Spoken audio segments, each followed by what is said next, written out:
Hello foodies, welcome back to my channel Rannabati the cooking channel. আশা করি তোমরা আমাকে একদমই ভুলে যাওনি। অনেক দিন পর আমি আবার আসছি। মাঝখানে অনেকটা গ্যাপ গেছে, কেন গেছে, কি কারণে গেছে সেই সমস্ত গল্প নিশ্চয়ই তোমাদের সঙ্গে করব। তবে অনেক দিন পর যখন এসেছি তাই আগে আমরা রান্নাটা নিয়ে কথা বলি। তো আমি আজকে তোমাদের সঙ্গে শেয়ার করব একটা নতুন রেসিপি, একটা স্ন্যাক্স আইটেম। তো আমি আজকে বানাতে চলেছি ডিম পেঁয়াজি। কথা না বাড়িয়ে আজকে আমরা দেখে নিই ডিম পেঁয়াজি বানাতে আমাদের ঠিক কী কী লাগছে।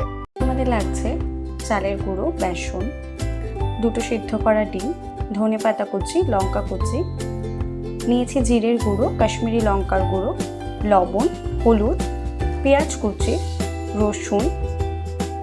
প্রথমেই আমি সিদ্ধ করা দুটো ডিমকে ভাগ করে নিচ্ছি, মানে একটা ডিমকে আমি 4টে ভাগ করছি। ডিমগুলোকে আমি কেটে নিয়েছি, দেখতেই পাচ্ছ। এবার আমি ডিমগুলোর ওপরে সামান্য কাশ্মীরি লঙ্কার গুঁড়ো ছিটিয়ে দিচ্ছি, একদম সামান্য পরিমাণেই ছেটাচ্ছি। যদিও কাশ্মীরি লঙ্কার গুঁড়োতে কোনো ঝাল থাকে না, চাইলে বেশিও দিতে পারো। আর দিচ্ছি সামান্য লবণ। ডিমগুলো আমার রেডি হয়ে গেছে। এবার আমি ডিমগুলোকে সাইড করে রেখে আমরা আমাদের নেক্সট প্রসেসে চলে যাব। এখানে আমি 3টে বড় সাইজের পেঁয়াজ কুচি নিয়েছি। দুটো ডিমের জন্য আমরা এখানে 3টে পেঁয়াজকে কুচি করে নিয়েছি। আমি পেঁয়াজ কুচির মধ্যে দিয়ে নিলাম ধনেপাতা কুচি, আর দিয়ে নিচ্ছি কাঁচা লঙ্কা কুচি।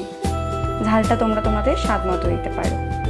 এখানে আমি 6-7 কোয়া রসুন নিয়েছি। রসুনগুলোকে একটু ঘষে ব্যবহার করব।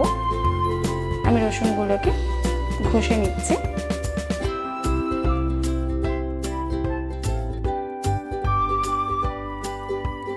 এবার আমরা এর মধ্যে দিয়ে নিচ্ছি জিরের গুঁড়ো।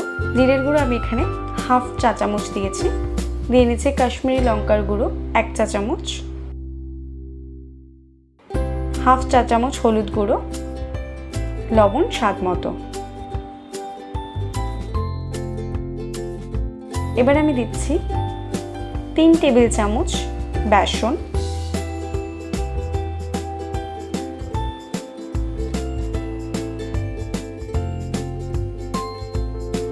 চালের গুঁড়ো দিয়ে নিচ্ছি 2 টেবিল চামচ।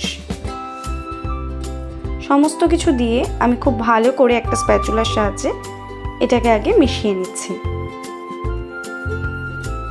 খুব ভালো করে মিশিয়ে নেবে।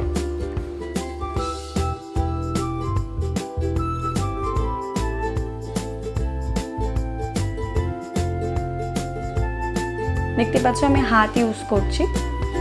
আসলে মাখানোটা হাত দিয়ে কিন্তু সবথেকে ভালো হয়। আমি হাত দিয়ে খুব ভালো করে সমস্ত কিছুকে একসাথে মাখিয়ে নিচ্ছি। আমি কিন্তু এর মধ্যে কোনো জল ব্যবহার করিনি। কোনো রকম জল দেওয়ার কোনো প্রয়োজন নেই। তোমরা ভালো করে মাখলে দেখবে পেঁয়াজের থেকে যে জলটা বেরোবে তাতেই কিন্তু খুব ভালো করে মাখা হয়ে যাবে। যেহেতু এটা ডিম পেঁয়াজি, অতএব বুঝতেই পারছো এটাতে কিন্তু পেঁয়াজের পরিমাণটা একটু বেশিই লাগে। আমরা খানিকটা পেঁয়াজের এই মাখাটা হাতে নিয়ে নিলাম। এবার আমরা এর মধ্যে সেদ্ধ করা ডিমগুলোকে ভরে দেব, আর উপর দিয়ে খুব ভালো করে চারিধার দিয়ে আমরা সেদ্ধ করা ডিমটা ঢেকে দেব।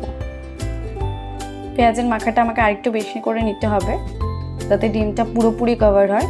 সেদ্ধ করা ডিমটা কিন্তু বেরিয়ে থাকলে চলবে না, পুরোটাকে খুব ভালো করে একদম চারিধার দিয়ে বন্ধ করে দিতে হবে যাতে ডিমটা বেরিয়ে না যায়। দেখতে পাচ্ছ আমি খুব ভালো করে চারিধার দিয়ে এটাকে আটকে দিয়েছি। একইভাবে আমি সমস্ত ডিমগুলো রেডি করে নেব। এই ডিম পেঁয়াজের রেসিপিটা কিন্তু করতে খুব একটা বেশি সময় লাগে না, খুবই কম সময় লাগে। তোমরা যারা রান্না করো তারা জানো, মানে এই ধরনের রেসিপি খুব সহজেই তৈরি করা যায়। বাড়িতে কোনো গেস্ট আসলে তোমরা ঝটাপট করে দিতে পারবে। সবসময় তো আমাদের ঘরে সব কিছু রেডি থাকে না, তো পেঁয়াজটা মোটামুটি সবার ঘরেই থাকে। তো এগুলো দিয়ে কিন্তু ঝটপট তোমরা এরকমভাবে ডিম পেঁয়াজি রেডি করতে পারো। দেখতেই পাচ্ছ আমার সমস্ত ডিমগুলো কিন্তু রেডি হয়ে গেছে। আমি একইভাবে সমস্ত ডিমগুলো রেডি করেছি। এবার আমি কড়াইয়ে দিয়ে নিচ্ছি পর্যাপ্ত পরিমাণে তেল। তেলটাকে ভালো করে আমরা গরম করে নেব।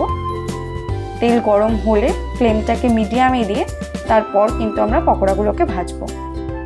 না হলে তেল হাই হিটে থাকলে এই ডিম পেঁয়াজিটা ওপর থেকে পুড়ে উঠবে আর ভেতর থেকে কাঁচা থেকে যাবে, তাই মিডিয়াম ফ্লেমে এটাকে ভালো করে হতে দেবে।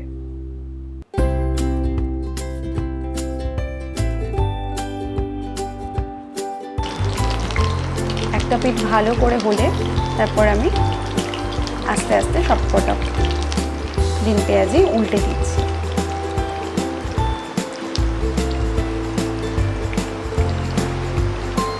দেখতেই পাচ্ছ আমার ডিম পেঁয়াজি কিন্তু একদম রেডি। এবার আমি এটাকে একটা প্লেটে নামিয়ে নিচ্ছি। কত সহজেই দেখলে তৈরি হয়ে গেল আমাদের আজকের রেসিপি ডিম পেঁয়াজি। ভালো লাগলে অবশ্যই জানাবে।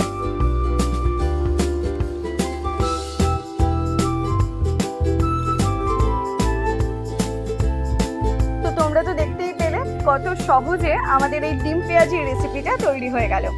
বাড়িতে হঠাৎ কোনো আত্মীয় চলে এলে তোমরা কিন্তু এই রেসিপিটা অবশ্যই বানাতে পারো।